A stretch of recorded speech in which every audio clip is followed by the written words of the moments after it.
do feel as if I have something to share, because in this world full of fear, in this world where the devil is the enemy and evil is all around us, I want us to hold on and to look for God and see the positives in these situations and in these moments, in every moment of our lives, because that will allow us to be more loving and be more kind, to open up, to not be depressed and anxious. God is all around us and He's with us in every moment. This is Testimony Podcast with Emmanuel. I'm Emmanuel, and this podcast is all about me just sharing my testimony and my life experiences and the things that I go through or been through.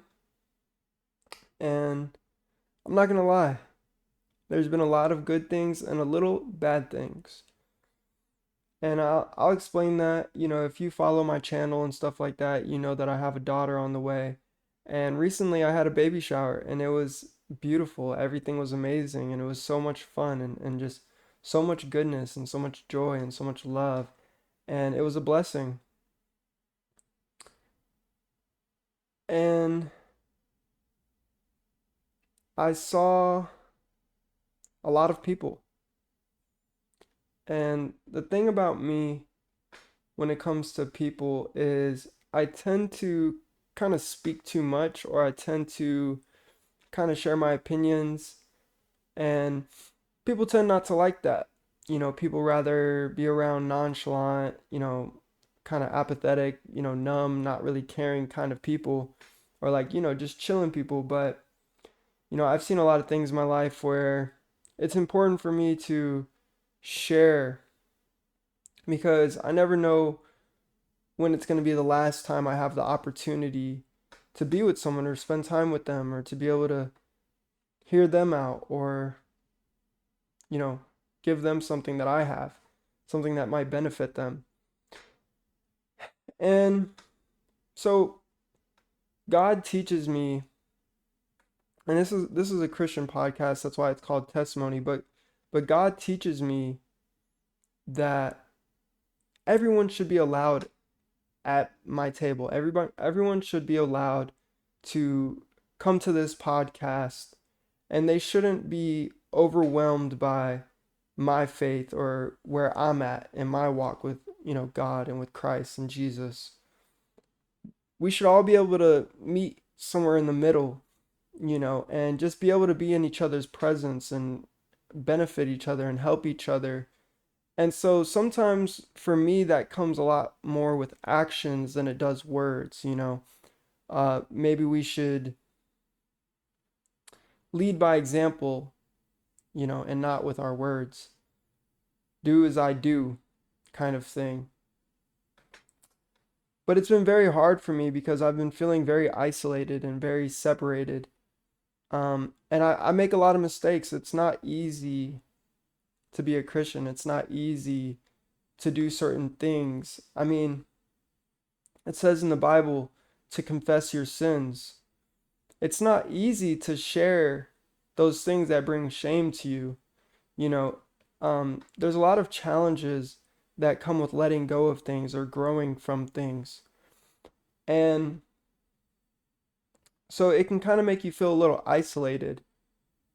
And I start to feel very negative, and I start to feel a form of depression just because I get overwhelmed, and I tend to not want to have to deal with those negative things. So I just go a little bit numb, or I isolate myself, or I kind of hide away. And it's really hard for me when I don't listen to the words of God, because God told me a long time ago, if you go through my previous podcasts, He shared with me in a way to speak less and do more, to, be more quiet, to be slow to speak and slow to anger.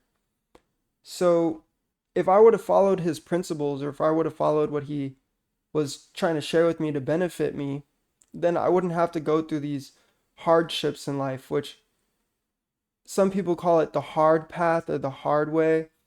And I've really come to understand it as my own way. I wouldn't have to be going through my own challenges because of me kind of messing myself up.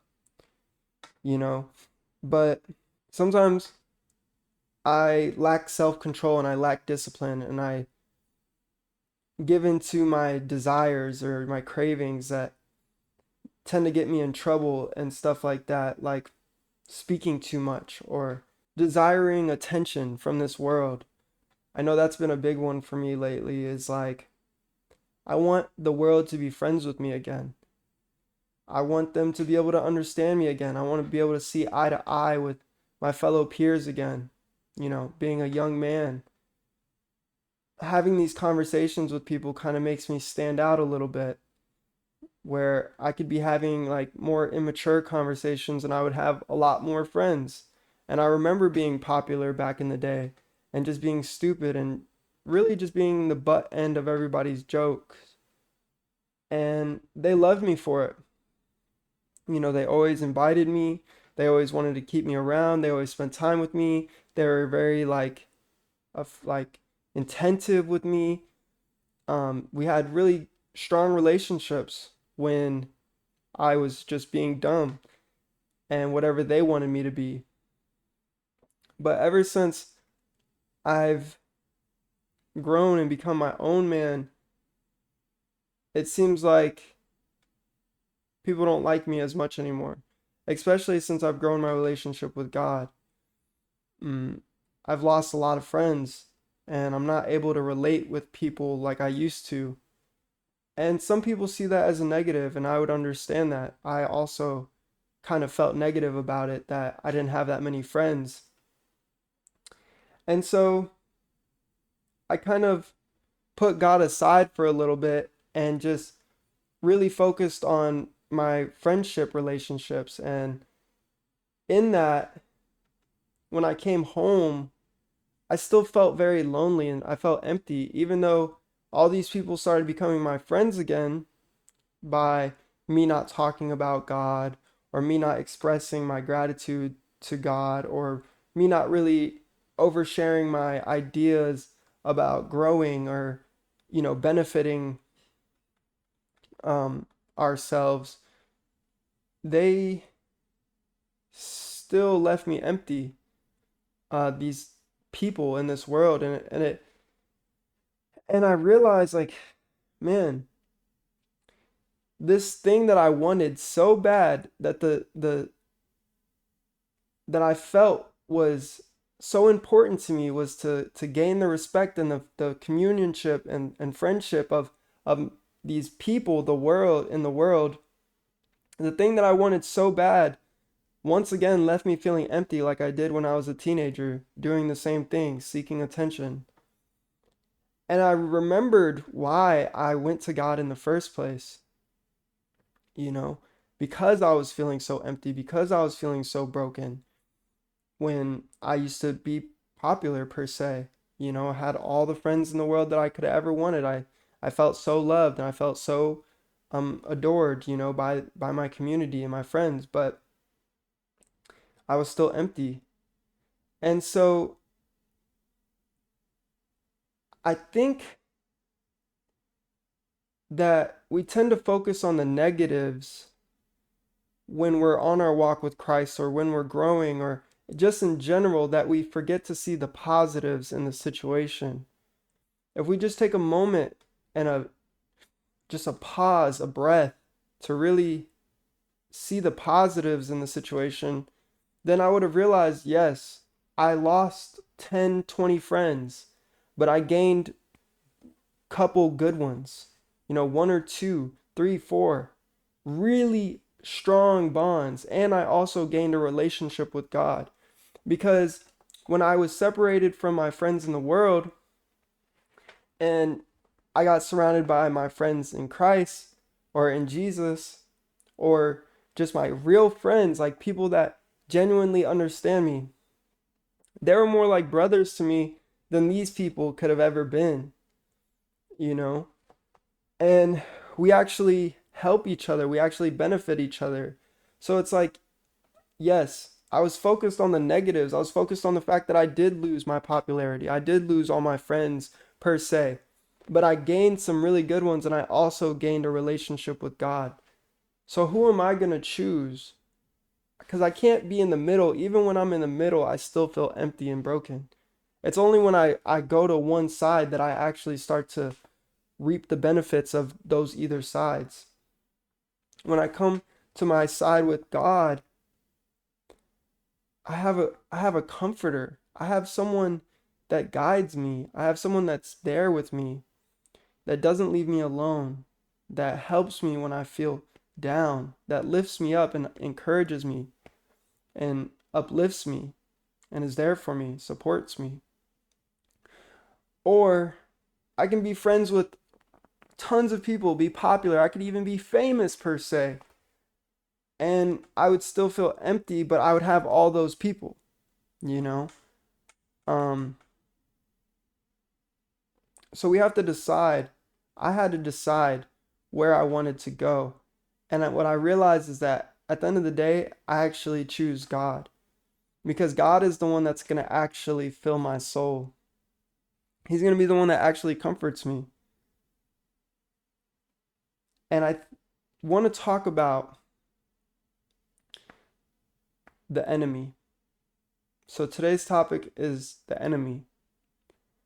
And this was very important for me as my experience in life, and especially my experience with God, because the very first time that I surrendered to God, I had to confront the enemy.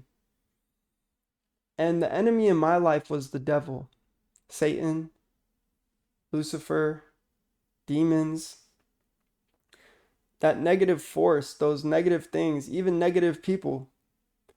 But I had a conversation with the devil per se, and what I mean by that is that for so long I was allowing the devil to control my life. He would say, "Oh man, like if you do this, you're going to be popular. If you do this, you're going to be rich. If you do this, you're going to have this. All you got to do is just do what I tell you to do. Or if you do this, you're going to feel better. If you lust over people, it's everything that you would ever want. If you just beat this person up or have an angry lash out, then it's going to make you feel better." And for so long, I thought that it was true because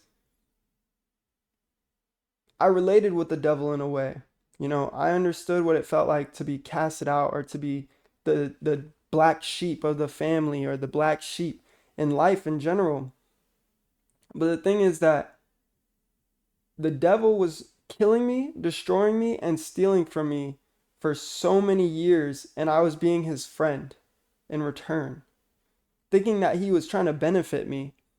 And once I realized that he was not benefiting me, that he was actually killing, destroying, and stealing from me and leaving me hopeless and broken, I took that friend and I said, "I am no longer friends with you, devil. I don't want to be friends with you. I don't care about you. I don't know you. I don't respect you. Get out of my life." And I took the devil and I threw him as far as I could because I had to recognize that the devil is the enemy. He's not just someone that's attacking me, but he's someone that I have to take and throw out of my life. He is someone that I have to confront and say, "Leave me, devil. Get out of my life." And in that very moment, I was able to surrender to Jesus. And I called on Jesus' name until he came. And I got on my knees and I surrendered my life to Christ. And I remember that day vividly. But the first step was recognizing that the devil is the enemy and treating him according to what he is. He's not my friend. He's not someone that I relate with. He's not someone that I empathize. He's not someone that I sympathize. He's the enemy, and I treat him like the enemy, and I watch him to beware his movements, and I attack and I defend from the enemy. And I say all that because the enemy has tactics. The devil has tactics that he likes to use on people in order to deceive them or lie to them or manipulate them. And one of the things is that he wanted me to feel normal again. "Oh, come back to being normal. You want all your friends, you want to be normal again. You could have tons of friends, you're going to be getting along with everybody. But the thing is that I was set apart for a reason. I'm not supposed to be like everybody. I'm not supposed to fit in. But the devil tempted me with being normal or being able to relate to people again. And you were set apart for a reason. The thing is that when you're in this world and you choose to go back to those things, the cars, the money, the drugs, the whatever your normal thing is, when you choose to go back to choosing that, then you disconnect from God. We have to focus on God. When we get distracted and start to focus on other things, our mind starts to get engrossed by these things. We start to become swallowed by these things, these ideas, these emotions, these things, these actions, these words, all these things. And the devil is using tactics to separate you from God. He promises you popularity, fame, all these things because you think that you're isolated, but actually you have stronger relationships when you only have a few. You don't need everybody's attention. You don't need everybody's affirmation or validation. With just your few brothers and sisters or your few friends that you really relate with and really connect with, that's something positive. That's something that you can't achieve by being everybody's friend. And it's better. It's better. And you also gain a relationship with God. I felt very disconnected from God for a moment there because of my fear, because of my shame, because of my guilt, because of my focus on the wrong things. I felt really far away from God. And one day I was not feeling so well, and I went outside to take a break. And I've never been this kind of person because usually I'm able to surround myself with hundreds of people and just enjoy it. But for the first time ever, I just needed to step away from the world and step away from people and step away from things. And I went outside and I sat by this tree. And as I was sitting by this tree, I started to think about God and like, okay, God, I'm looking for you.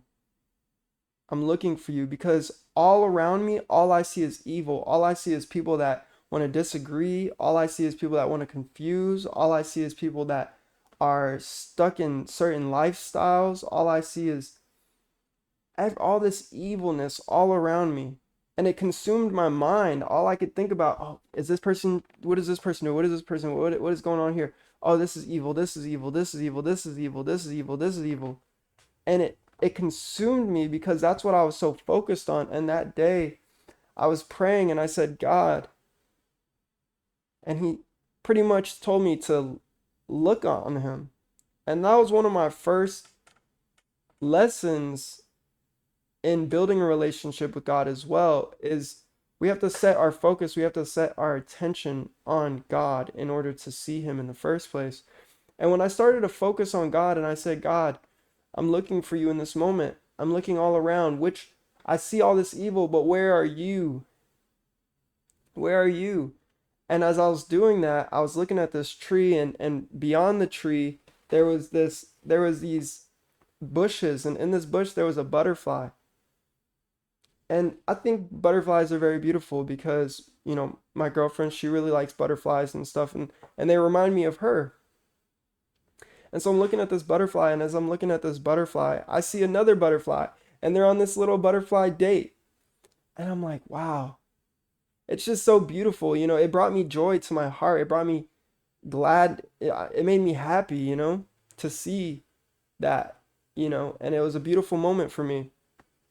And it encouraged me and it motivated me to keep going, and it kind of released some of the stress that I had on me. But I took that and I carried that into my day-to-day life. And when I walked back inside with all these people in this space, instead of seeing all the evil and pointing out all the evil and all this stuff, I started to see all the good, and I started to see all the God in that moment. And I started to see people differently. I started to see hope in people and have faith in people.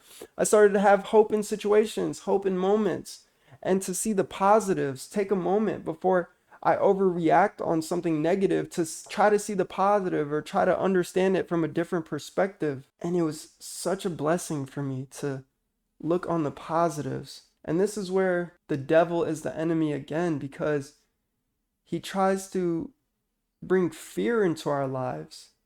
That's what it was. It wasn't that I was seeing so much evil, it's that I was kind of afraid. I was afraid of so many things.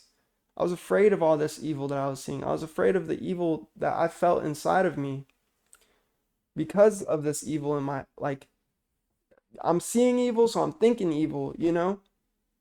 And I was afraid. But when I started to focus on God, I no longer was afraid. And when I was no longer afraid, I opened up and I was able to be more loving again, say good morning to people instead of being scared of people. Um, and it was a blessing for me. So later on, there's a lot that's been going on that causes fear. And I also want to say that I've been fasting from social media. I had somebody that I was having a conversation with, somebody actually younger than me. And I asked him, I said, what do you think we should do to become better? And he said, well, honestly, if I was having that conversation, I would recommend someone fasting from social media.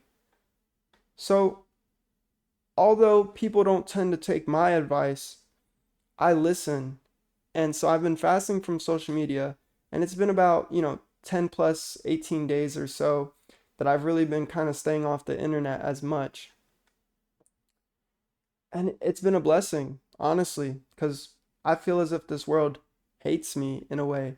They don't hate me personally, and I don't take it personal, but a lot of people's motives are to be better than you, and they want you to feel less than them, and that's their motive in life. So whenever they post on the internet, it's just to flex on other people and stuff like that, which is inherently going to make you feel bad about yourself. And there's so much just stuff on the internet that is just negative and toxic on it, like honestly, for me. So I've been fasting off of social media and stuff. But I also realized that the internet is so full of fear as well. And that's the devil is the enemy, and that's his tactic, is to instill fear into people so that they can no longer be loving outwardly. Instead, they're scared and they're very timid inwardly. And that's what I was going through. And this particular day, I think it was like yesterday, I was having a kind of a moment where I was getting very overwhelmed by, in a way, fear, because I just know that people want me to shut up. I know that people want me to be oppressed. I know people want me to not speak about bettering our lives and all these things, because it goes against what they believe, or it might rub them off the wrong way, or it's conflict, And as I was feeling this overwhelming fear, I remembered to focus on God and see the positives in this world. The enemy wants you to be in fear, but God wants you to see the positives and the good, and wants you to see Him. Just like the devil has tactics, God has solutions. God operates in many ways. There's always a positive to the situation. Looking at things from the standpoint of, okay, this is what the devil's trying to do, so what is God also trying to do at the same time? It's a beautiful thing. I know that it's something that's hard to understand, and it was hard for me to understand. Like, it was hard for me to grasp what is God, or when does He do things, or why does He do things, or when, all these questions. And I try to share those experiences with you, just like that experience where I was just sitting underneath that tree and I saw those butterflies and my day became better. Things like that is when God is moving. Refreshes my attitude, my spirit. Like, if I have a strong, not my spirit, like as in the Holy Spirit, but my spirit in the sense of I have a more uplifted spirit now, as in my attitude. I have a positive, high spirit about things, you know? Um, and it's important that we do that daily and continually, and any chance we get, every moment, every situation that we get, try to refresh our minds and let go of some of that negativity, let go of some of that anger and that bitterness. I know that I have, because I get frustrated. So any chance that I get, I try to refresh myself so that I'm not being spiteful or negative or fearful or angry. I refresh myself so that I can be kind and that I could benefit others. And I'm still learning to remember the words of God during those moments so that I don't continue to make mistakes, such as being slow to kind of speak about certain things or to speak on things, because I don't want to use my words in a way where they're vulgar or negative, just having those inappropriate conversations. Like, yes, I can walk into a group of people and they could be having an inappropriate conversation and I could say some quick-witted or quick lashback thing where it's like now I'm involved in this inappropriate conversation, or I could walk into this group of people where they're having an inappropriate conversation and wait for a good moment to say something positive. And I'm practicing that. I'm practicing that myself. But I do feel as if I have something to share, because in this world full of fear, in this world where the devil is the enemy and evil is all around us, I want us to hold on and to look for God and see the positives in these situations and in these moments, in every moment of our lives. Because that will allow us to be more loving and be more kind, to open up, to not be depressed and anxious. God is all around us and He's with us in every moment. And you might feel as though God is against you. I feel that way sometimes, that God is against me, or that maybe God has finally, let go of me and turned His back on me because of the things that I've done. But that might just be a feeling. And that feeling might be what you need in order to grow and actually face and confront that feeling, face and confront that challenge and be like, man, this is just a feeling. So what's the truth in this situation? And the truth is that maybe I'm not focusing on God enough. And that's just one example of how God can operate, or how we can draw closer to God. I want to go through a list of things and just make sure that I touch on a lot of these things that I've been going through and share them with you. I tend to keep notebooks. This is just a pocket notebook, and I carry these things so that I can take notes of my ideas and what comes to my mind and what comes to my spirit and what comes to my heart. So these are some of the things that I've been working on, and this list is pretty long because I've been doing it for a long time. This is one of the notes that I really like that I wrote down. And to differentiate God from the devil, I said this: God guides while the devil attacks. God has never attacked me. He's always been trying to guide me in the right direction. Whether I put myself in a situation that's kind of inescapable, He's still trying to guide me and make me into the man that can get out of that situation. But the devil attacks, and he comes to steal, kill, and destroy. So when I feel as if I'm being sabotaged when I'm trying to do something for God, if God is not coming up to me and saying, if God will say, hey son, don't do this, or hey son, do this.